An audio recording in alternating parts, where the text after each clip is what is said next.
Gray, who represents the Westchester Children's Association as the Program and Policy Manager. Welcome, Angel. Good morning and thank you. I first want to thank you all for the continued support you provide by Westchester Children's Association and for the opportunity to address some of the urgent needs of New York's youth and families as we work together to build a more just and equitable state. I'm here to advocate for a few critical investments in youth justice and well-being, which are vital for fostering healthy and more resilient communities. New York's youth justice system is in need of a significant reform. It is time to shift from punitive measures to a system that prioritizes rehabilitation and support for young people. I strongly recommend the creation of the Youth Justice Innovation Fund with a $50 million investment from the $250 million Raise the Age appropriation. These funds will be directed towards community-based services that focus on prevention, early intervention, and alternatives to detention and incarceration. By investing in these initiatives, we can provide the support needed for young people to thrive while avoiding the trauma of incarceration, ultimately creating safer and more supportive communities across the state. Equally important is our investment in the mental and emotional well-being of children.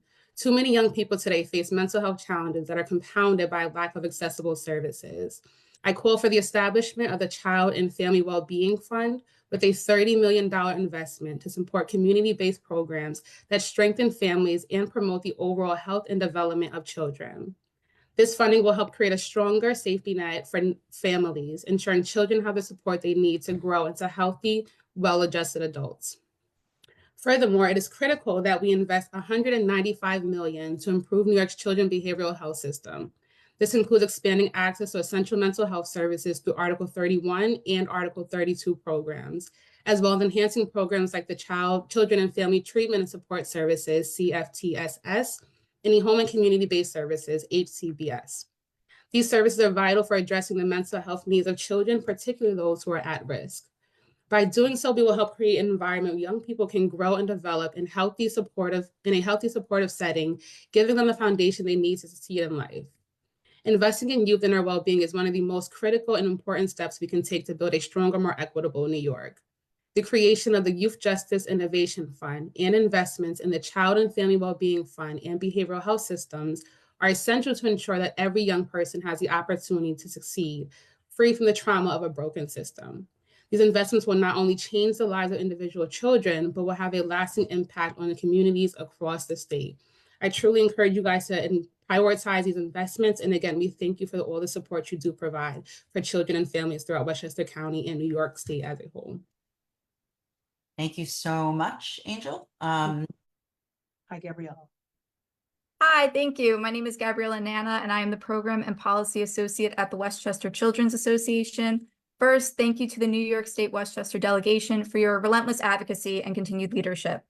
WSA looks forward to our partnership as we tackle shared goals of advancing policies that create opportunities for children and families. In Westchester, 1 in 10 children live in poverty. 700,000 children statewide live below the federal poverty level, and even more households live cost-burdened. When WSA spoke with parents about how they make ends meet, one mother mentioned how the process left her overwhelmed, stressed, and mentally destroyed. We owe these parents not only relief, but also support. WSA recommends that the Empire State Child Tax Credit is increased to $1,500 and indexed to inflation. We likewise urge the passage of the New York State Working Families Tax Credit to provide greater support for parents. Beyond this assistance, program-based support, including the funding of the Housing Access Voucher Program and creation of a Healthy School Meals for All program, will ensure that children's most basic needs are met. Now, there is a clear relationship between childhood poverty, a lack of resources, and increased contact with the juvenile justice system. The truth is, many young people need more than just their basic needs met. With your past support, Raise the Age legislation passed with a $250 million appropriation to support community-based prevention, intervention, and alternatives to incarceration. However, much of this funding still remains unaccessed by providers.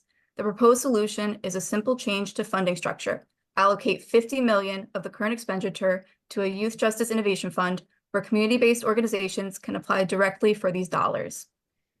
That's all I have to say for now. WSA forwarded our full budget agenda. Thank you all so much for your time and listening to your constituents. Thank you, Gabriella, very much.